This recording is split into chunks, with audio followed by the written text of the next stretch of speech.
York, Jimmy. Now, he's currently living in Prescott. So I'm going to turn the time over to him, and hopefully that when we're through, that we will all leave better and that people will be able to recognize us by being here today. So, New York, Jimmy.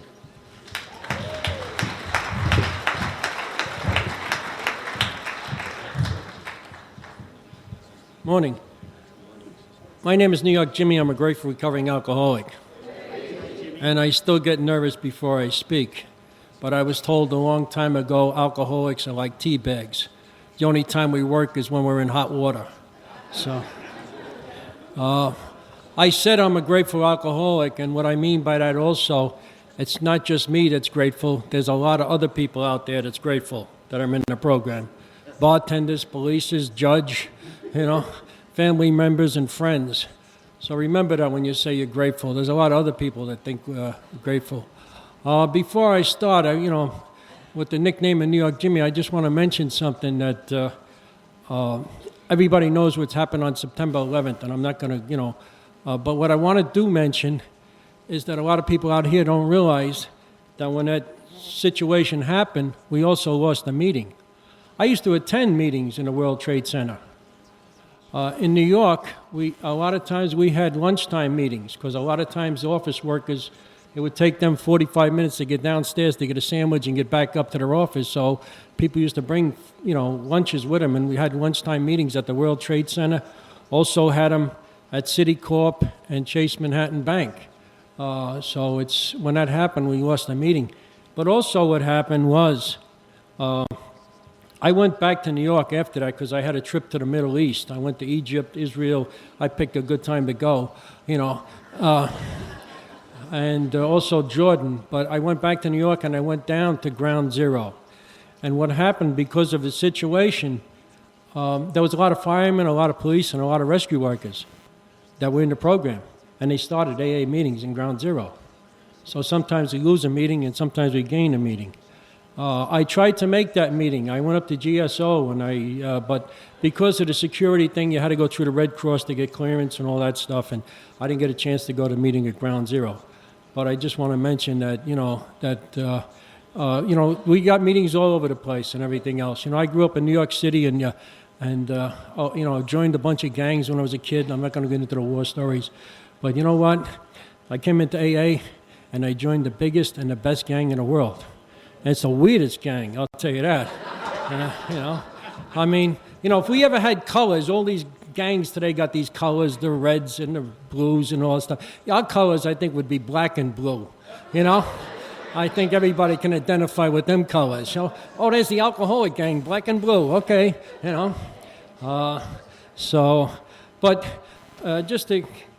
my anniversary date is May 28, 1976, which I am proud of. Gives me 30 years of sobriety. And just to let people know, I'm going to tell you how you get 30 years. You don't drink and you don't die, okay? And you can get 30 years.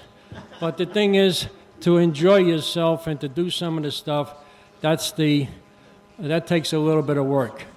The only difference between having 30 years and 30 days is that I've been through some stuff. I've been through the relationships that didn't work out, the disappointments with the jobs, the promotion I didn't get, the lottery I didn't win, the girlfriend I didn't get, and all that. I didn't have to drink over it. A lot of us realize when things happen, somebody always comes up to you and says, "This too shall pass," and you want to kill them, There's probably a couple dead AA members. I know in New York there are, but anonymity,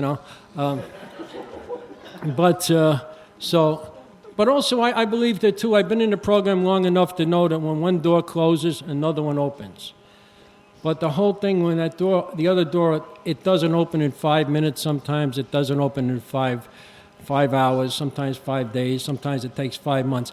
Jimmy don't like standing and waiting in the freaking hallway. That's the whole problem with that thing about when things happen. But today we got a support system and everything else. So it's good that way. I want to do something. We just had, somebody just won $500 and something, and that's pretty cool. You go to a meeting and make some money. But let's try something. Anybody want $20? Anybody? Raise your hand. Okay. Oh boy. Okay. Alcoholics out there. Okay. Anybody still want it? Raise your hand. Anybody still want it? Anybody still want it? You still want it? Yeah. Why? Exactly. It's still worth something. This is an alcoholic, folks, my opinion.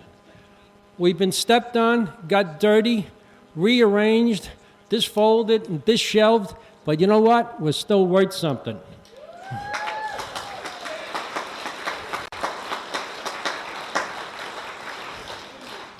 And how...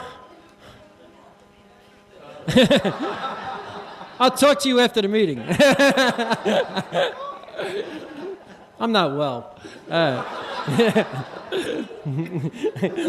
We'll talk more. I'm glad we can laugh about things because, I went to a meeting and there was a sign on the wall. It said, "Please, God, teach me to laugh again, but never let me forget that I cried." And that was kind of my prayer.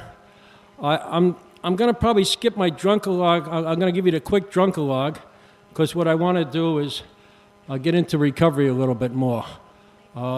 So my quick drunkalog is in 1974, I pee-peed in my pants.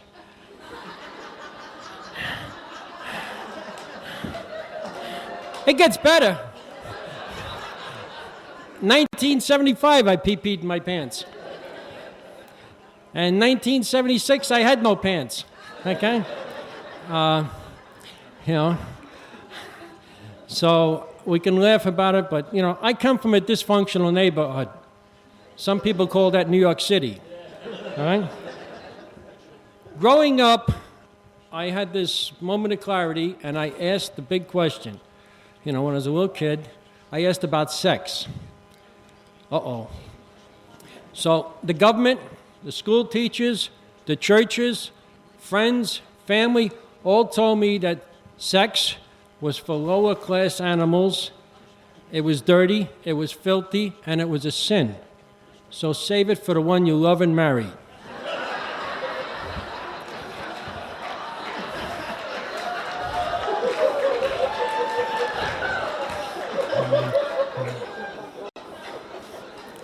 I was confused. To kind of like tell you a little bit where I came from, I quit school at 16 because I knew it all, I asked my one question and didn't get an answer, so, but I got into, alcohol, I even got into drugs younger, but this is AA. It's also nice to see a lot of young people here. That's really nice. There's a lot of people that grew up and they started drinking at 18 and 21. Today, with the young people, they're coming into AA and other 12-step programs at the age of 18, And if anybody makes any kind of comments to you, I think they're just jealous that you got the opportunity to get sober and clean at 18 and 21 or whatever age you're at. Because if I could have, boy, I would have, didn't have to go through all the pain and everything else. You went through enough pain, at 18 and 21 or whatever age you are. Enjoy it. It's nice to see you have a dance last night and everything else. I always get a kick out of when they, you'd say you can't scare an alcoholic. Yes, you can. Send them to the first AA dance. You can always spot them. They're up against the wall like this. How can anybody drink? How can anybody get out there and dance without a drink or a drug? And then all of a sudden they see other people do it, and they try it, and they find out you can have some fun in this program. My mind runs very quickly sometimes. I think if I actually died, my mind would stay awake for the next 3 days, so don't mind me if I skip around a little bit. But I grew up in an Irish, Italian, German, Greek neighborhood. Hey, that's the way it was. A lot of good food. A lot of good Italian wine. And a couple of good Irish bars. Okay, but My father was born in Liverpool, England. My mother was born in Galway, Ireland. Now, the Irish and English shouldn't even date, much less get married. But they got married. I was born. I thought I was to blame for World War II. But my father converted to become a Jehovah's Witness, and my mother was Roman Irish Catholic. So I just bring up this point that I grew up with a lot of confusion around religion. So when I came into this program, I had a little tough time with so-called God and all that stuff. I'm just glad that somebody had common sense to say it's God as we understand him. Today, I'm a lot open-minded about different religions and cultures. I kind of go to a lot of places, and I watch and listen about other people's cultures and religions. I enjoy that. So it was kind of confusing. Like I said, I quit school at 16, had a hell of a lot of jobs, went in the Navy. Just to give you an idea, I got in trouble in the Navy, and all that stuff, break time and, extra duty and all that stuff. But, it was a lot of fun, My attitude was, look, I got caught once, but I got away with it 20 times. So I was ahead of the game. That's the way I kind of looked at it. But I had 6 days to go. And in my enlistment, I was going to get out, and all of a sudden I found myself on a ship in Guantanamo Bay, Cuba, during the Cuban Missile Crisis, offloading Marines. And they gave me a year's extension. And like a week before that, they asked me if I want to re-enlist, and I told them what they could do with their canoe club.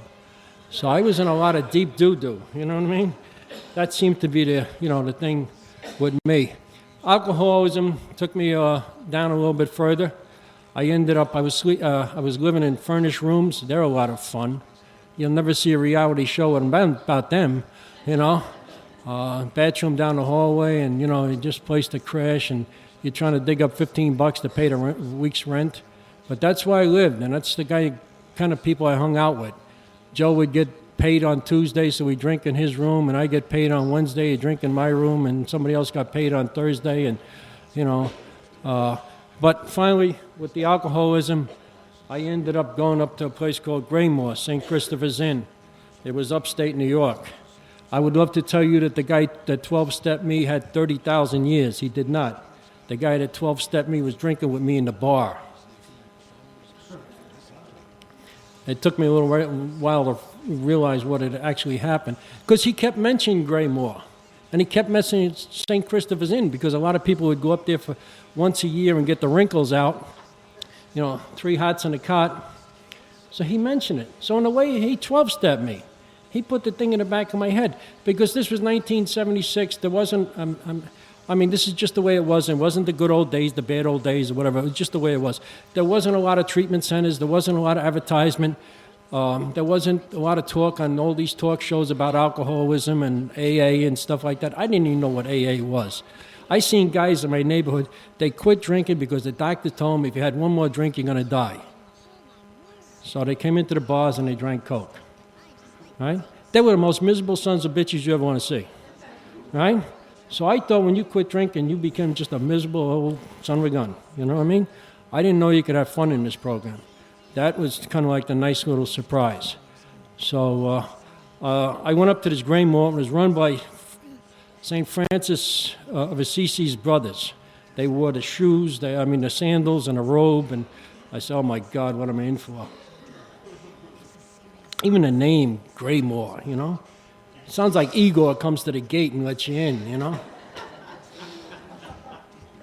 But I was kind of desperate. And I remember I was there for about 3 days. You could walk in this place drunk as a skunk, and they just give you a bed, and 3 days later you woke up, and then they start talking to you a little bit.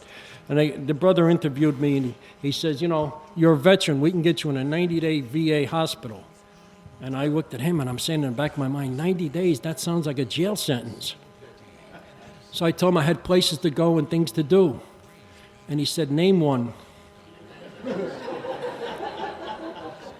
He says, go. He says, if you don't like it, you can always walk out. So when you don't have too many choices, you go.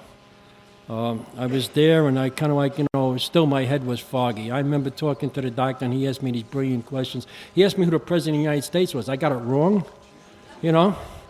About 4 questions later, I thought, I realized what I said, and I'm trying to, get back to the doctor and tell him, no, I know who it is, and, because I'm in the psychiatric hospitals. They do lobotomies here, It was Montrose VA Hospital.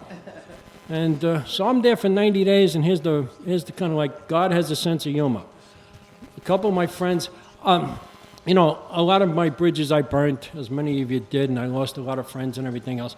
But I came from a neighborhood and where we kind of still stuck together for some crazy New York reason. And 2 of my buddies came up, and they picked me up at the hospital and took me home for the weekend. Now, they don't know what to do with Jimmy because he's not drinking. So they take me to the movies. What movie do we see? One Flew Over the Cuckoo's Nest.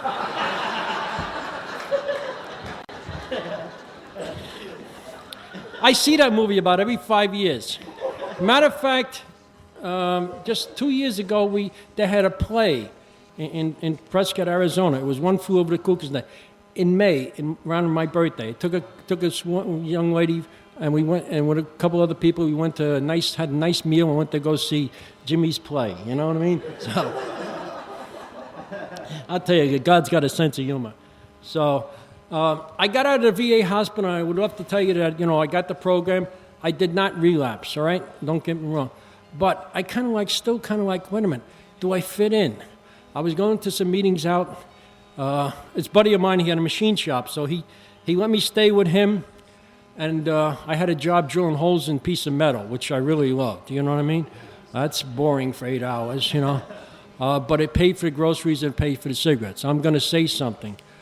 This is my opinion. All these people with therapy and psychiatrists and everything else, I think the best therapy in the world for somebody in new and recovery is get a job. All right? All right? You can take all these books of self-esteem and all this other stuff. Okay. Read them, okay? But put them down and do something. There's nothing better than, look, I don't want to get up in the morning, it's cold out, and go to work and everything else. But when I got paid and everything else, I became a responsible citizen. I got a chance to make my amends.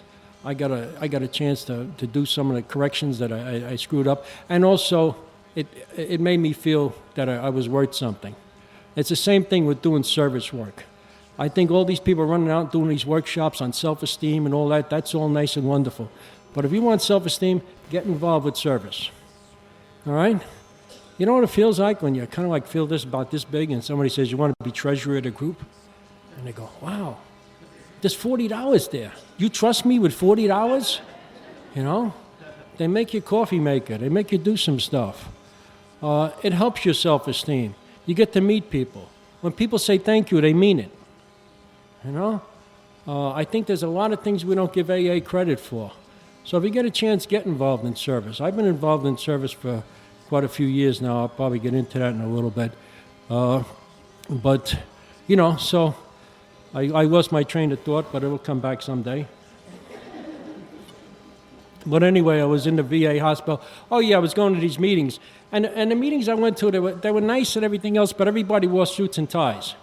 And I was not comfortable with suits and ties in the beginning. Because the guys that wore suits and ties were your bosses, and they were the persons in what they call human resources or personnel. They were the ones that hired you, and they were also the ones that fired you.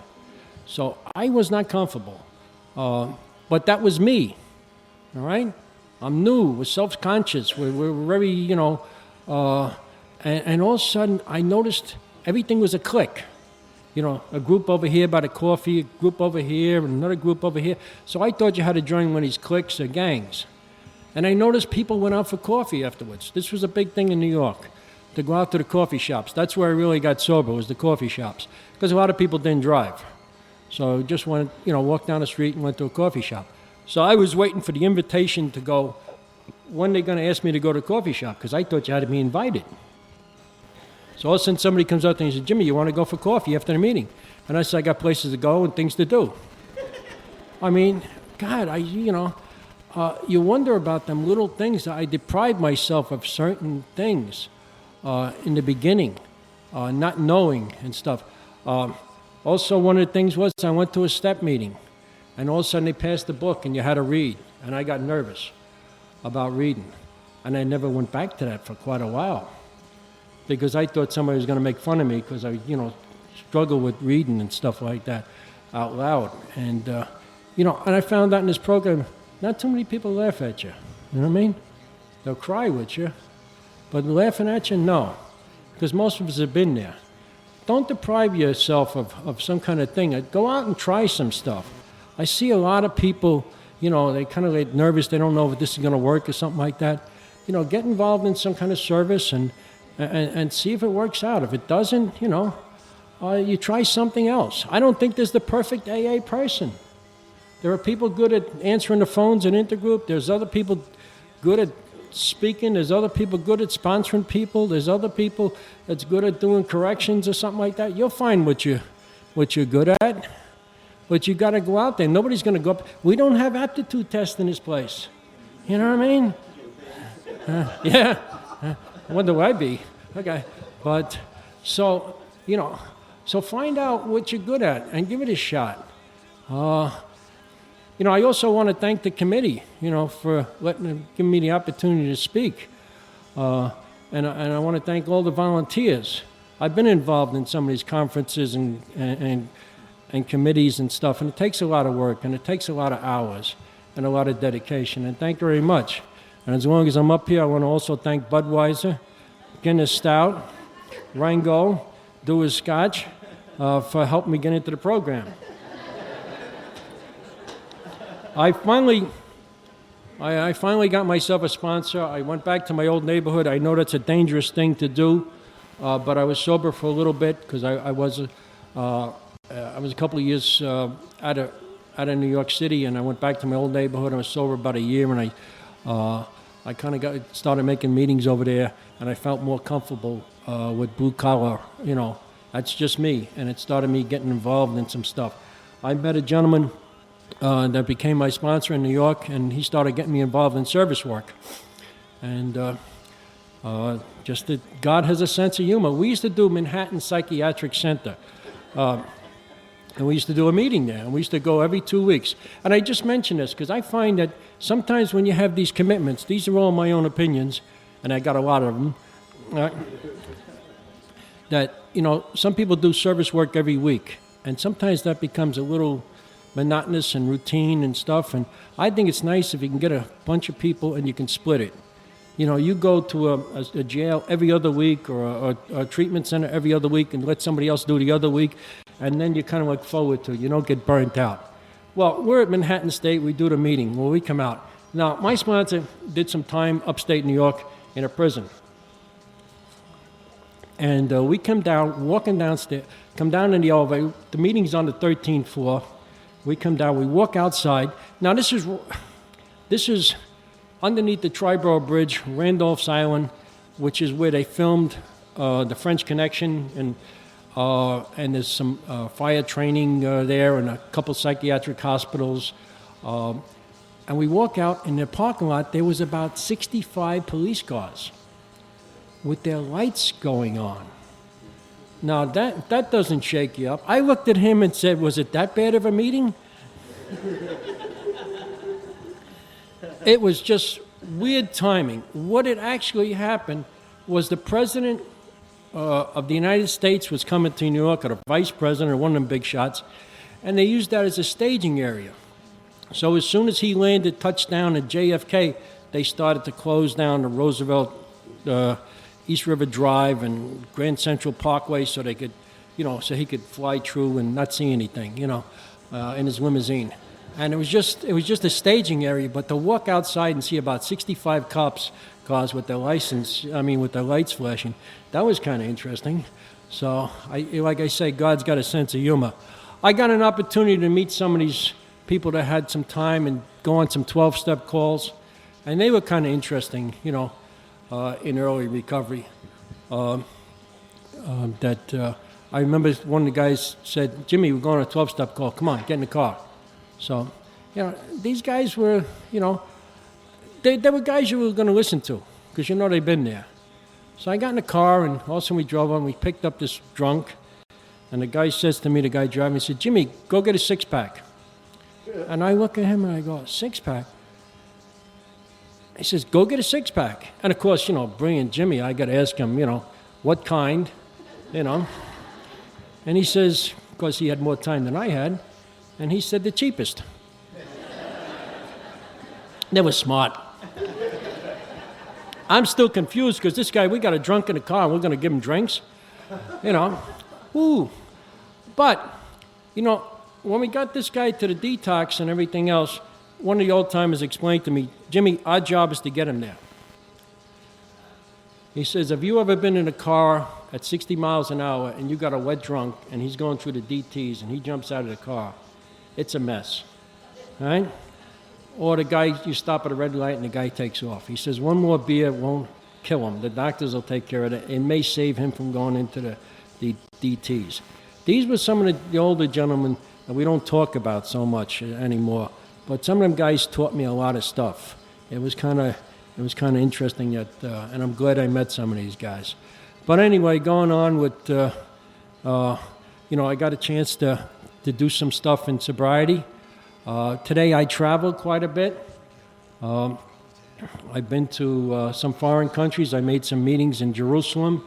I made some meetings in Cairo, China, Thailand, New Zealand, and a bunch of different states. I think like 40 states I've made meetings in Canada, Mexico.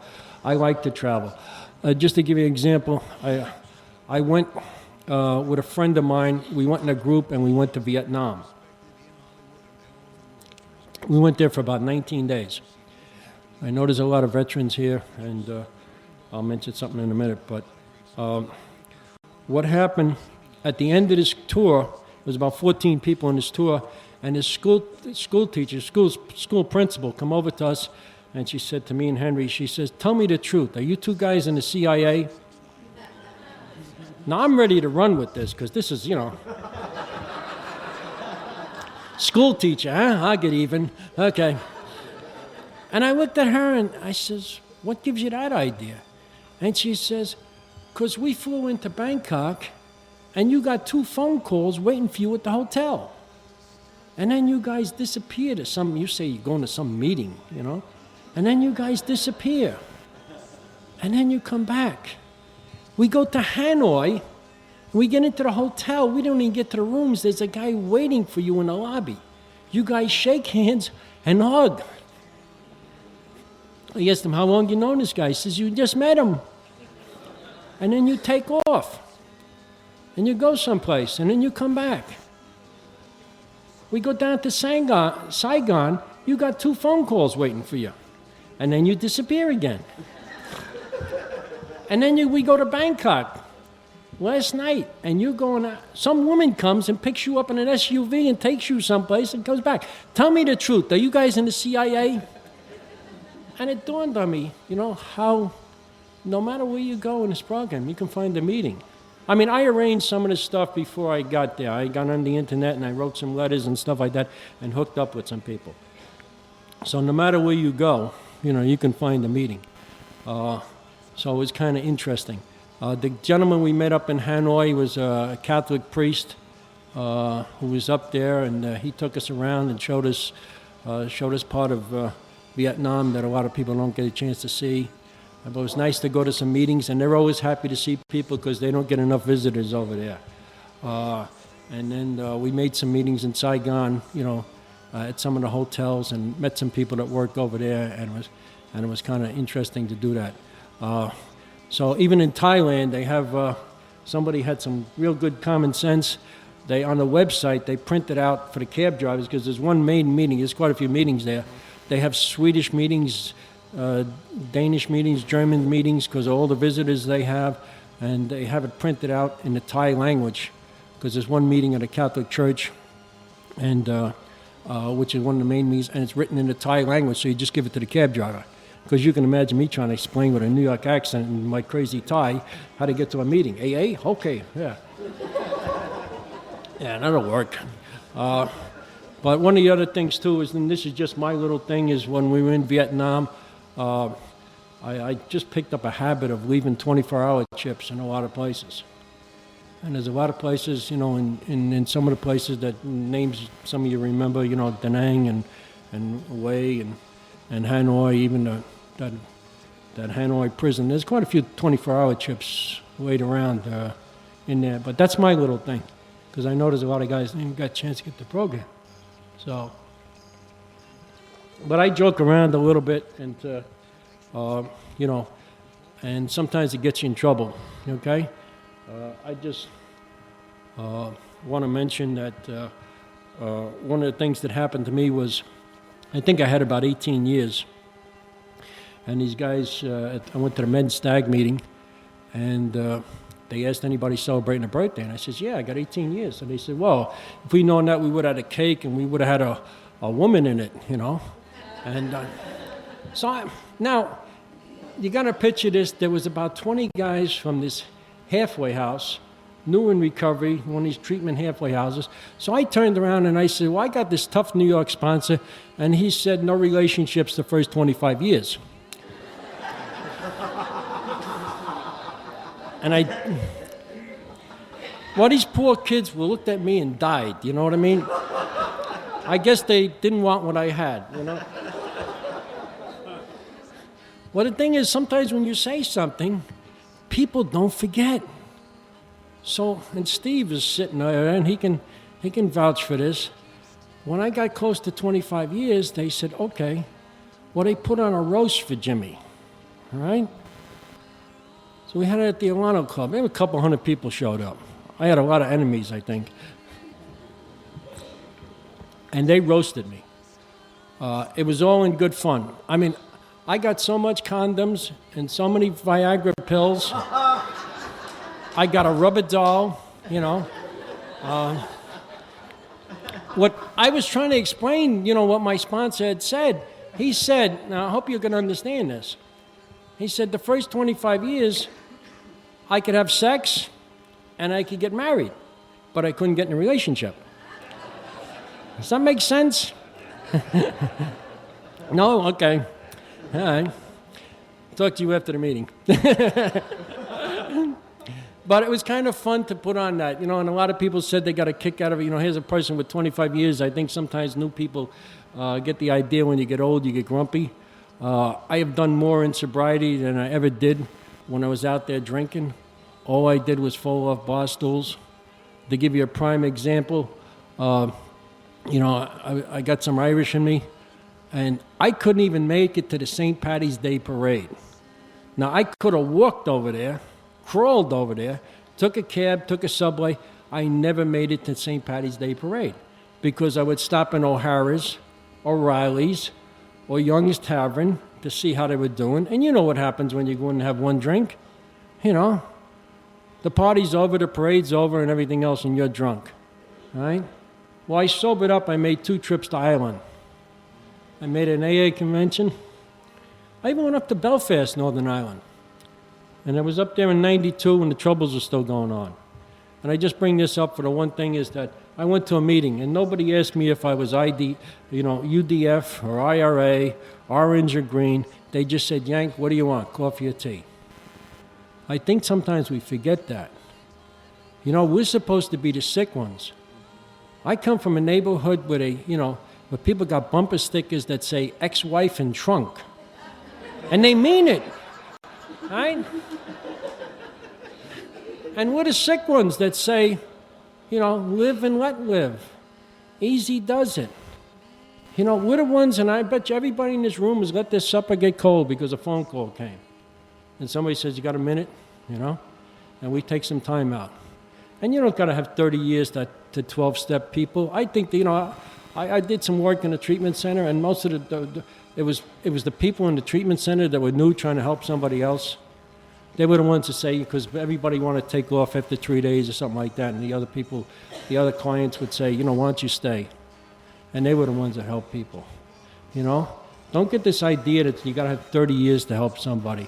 I used to do juvenile detentions and some prisons and stuff like that, and some treatment centers, and they identify more with the newcomers, people that's got less than a year, because they can't fathom somebody with 30 years.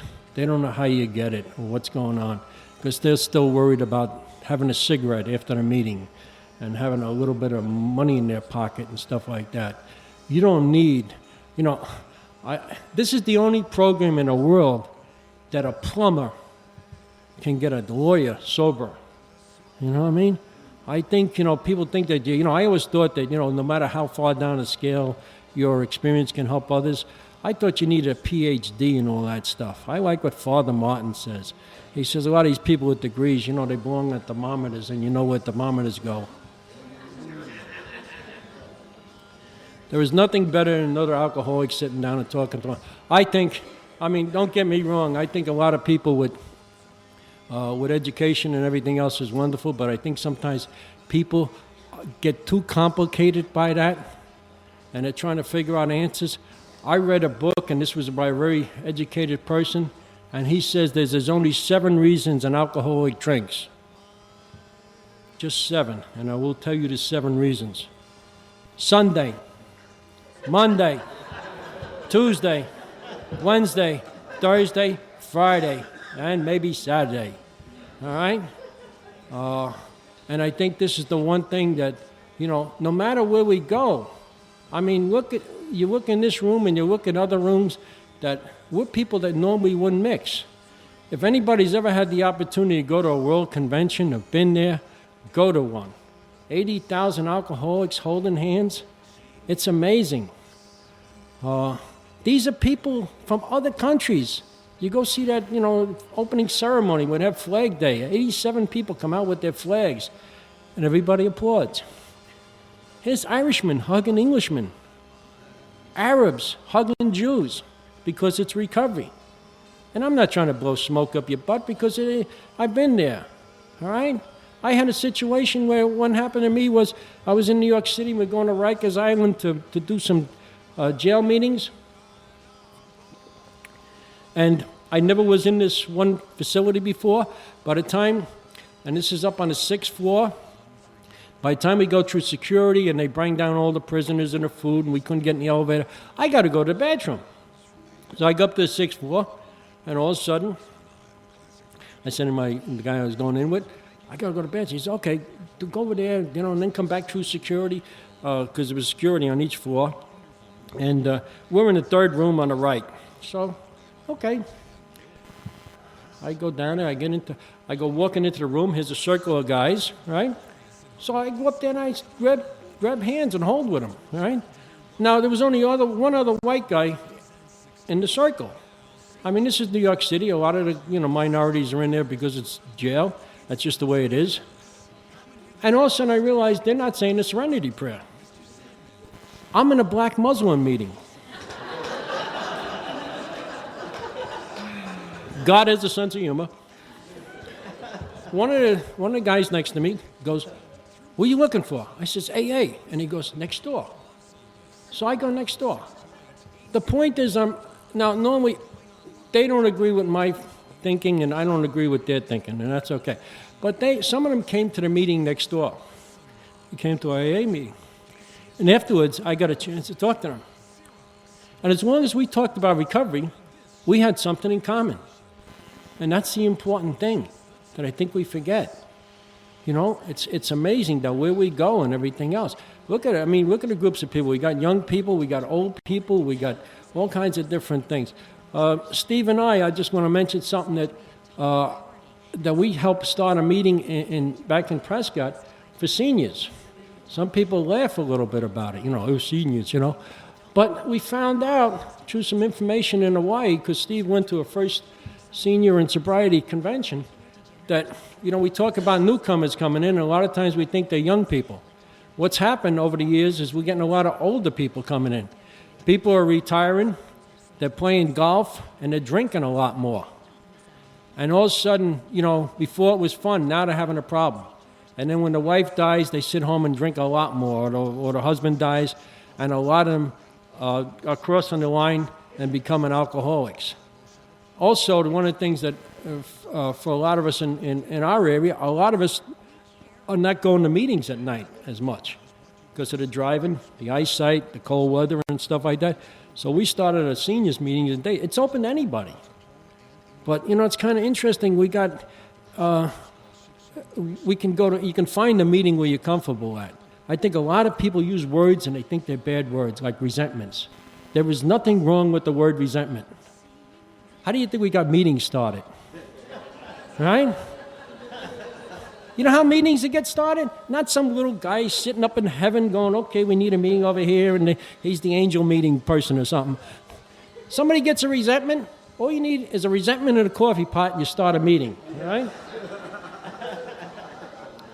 Young people got a resentment against the old-timers, they start a young people's meeting, coffee pot. And then the women got a resentment against the men, they start a women's meeting. Then the men got a resentment for the women, and they started a men's meeting. And that's how we got all these. We should name them resentment meetings, but, so it's not bad, Don't get bent out of shape with that. So some of the stuff has been good that's happened to me. I do a lot of prison work with Steve, and it's kind of interesting. I was doing a meeting, and this was I was in Oklahoma at the time going to do some school. And I asked the guys, well, my birthday was coming up, and I was going to the meeting. I said, could I go in and celebrate? And I said, sure. So I was just visiting. I was in there a couple times. I get to the gate and all of a sudden, this correction officer looks at me and says, well, your name ain't on the list. You're not going in. Well, I looked at him, and, I didn't say anything, but my brain was telling me that, doesn't he know who I am?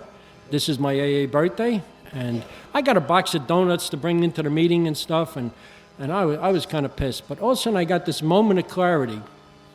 And something told me I went to the bathroom just to cool down a little bit. And, of course, in my brain, I'm going to call the governor. I'm going to call the warden, and going to call the newspapers. And then I laughed to myself with the moment of clarity. Can you imagine this? AA volunteer breaks into prison to go to meeting.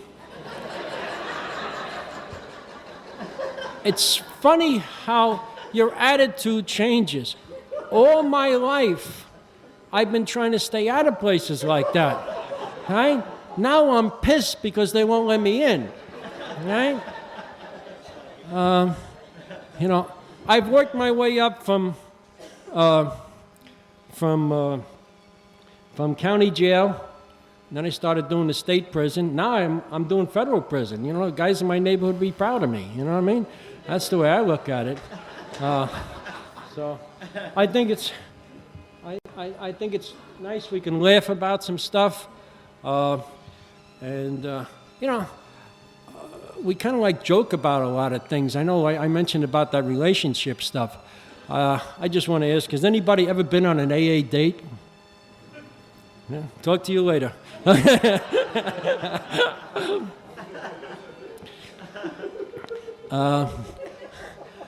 It's amazing. We tell people, and I mention this to the newcomers because a lot of times you get some of these people, they go, no relationships the first year.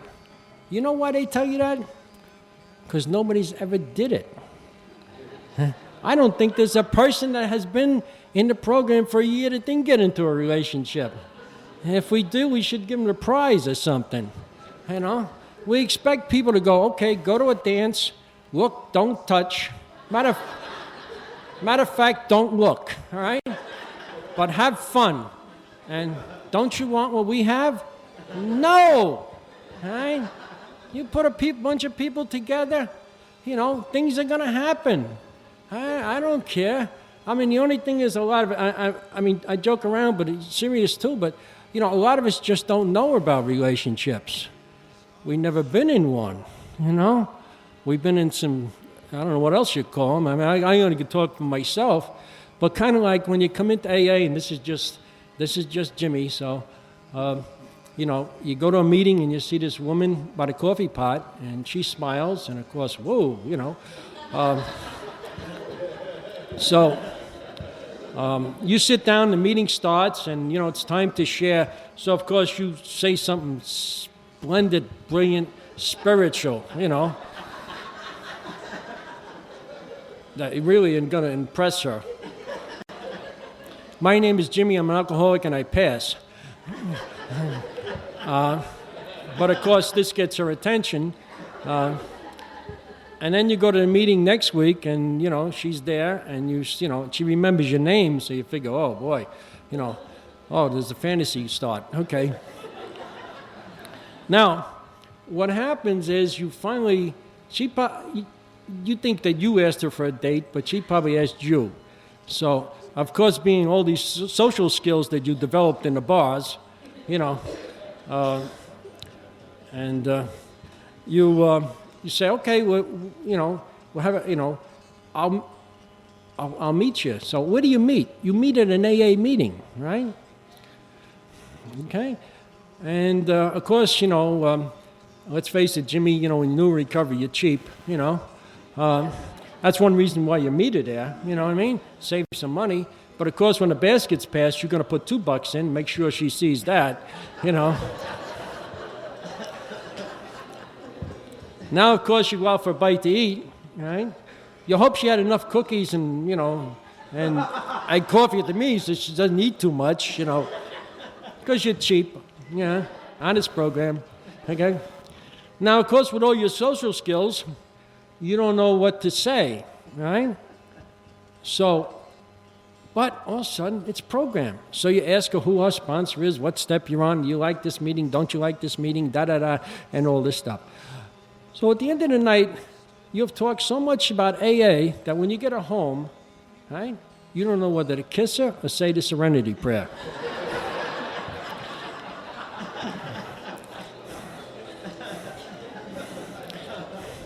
That's my opinion of an AA date. You know, I think we tell people certain things, and I think, you know, what we have to do is lead by example. I'm going to put Steve on the spot for a minute. He was the gentleman there that gave away the book last night. He's got 46 years. But you know what? He's been also married 45 years to the same woman. He did it 1 month before he had a year, so it does work sometimes. But like he says, and one thing I'm going to say is, you know, that what he says is he works his marriage like the program, one day at a time. And I think that's important. You know, relationships they're interesting. Some people get in trouble over them. I think the main thing is that, you know, you got to put down the book sometime. You know, we read all these books about, you know, romance and all that stuff and relationships and self-esteem and all that. Sometimes we got to go out and try it. Talk to some people about it. I have had more fun in sobriety than I ever did when I was out there drinking.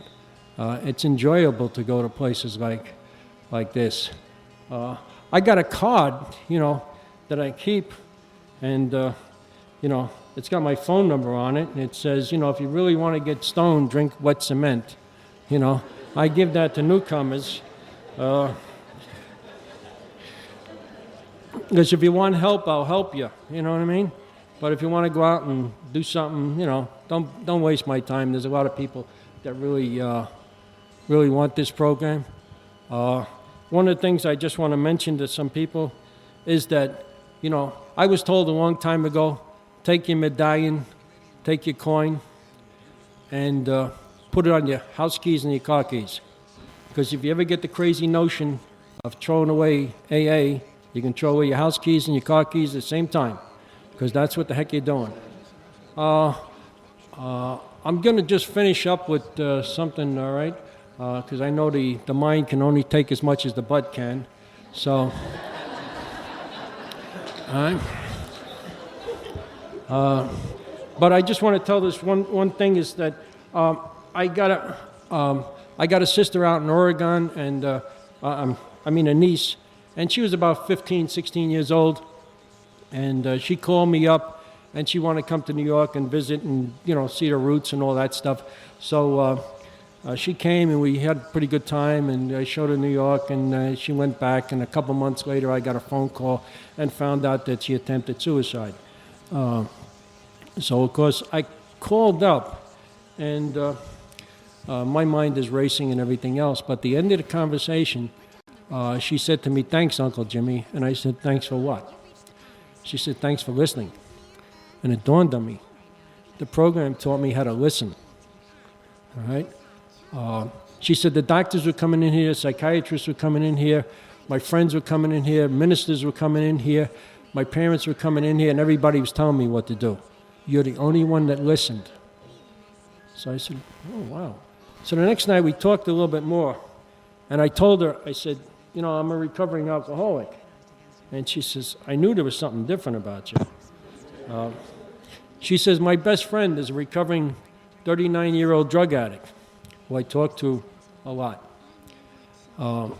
So from there, we started to have a relationship. I visited her a couple times, so then finally, after a couple years, she gave me a phone call, and she started asking me about relationships, with alcoholics. And I go, oh, something is going on. She had dated this one gentleman who was an alcoholic and a drug addict, and they broke up. And what happened was later on, she moved down to California, and that's where he was, and they got back together again. He was sober. So she was asking me about all this stuff about relationships. Well, to make the story a little bit, finally, they got married, and she asked me to give her away. And so I got a chance to walk her down the aisle. I also got a chance to give her husband a 7-year medallion. So I still visit her once in a while. She's got 2 kids and everything's worked out. And so it's kind of like, so it's been kind of like good. I mean, what I'm also saying is, I think that people, let's start using the right language. People go out there and get high. That's BS, in my opinion. Stay in the program and get high. All right? If you haven't had the opportunity to get high, you will. Stay around. You may be able to walk down somebody down the aisle. You may walk down the aisle. I don't know. You may see your kids graduate. You may sponsor somebody and give them a year coin. There's a hell of a lot of highs out there. Steve can tell you. We got some guys that came back from prison. You know what I mean? You go to a meeting and here's a guy that got out, did 5 years or something, comes up and says thank you, and means it. So there's a lot of highs out there. Enjoy yourself. I know,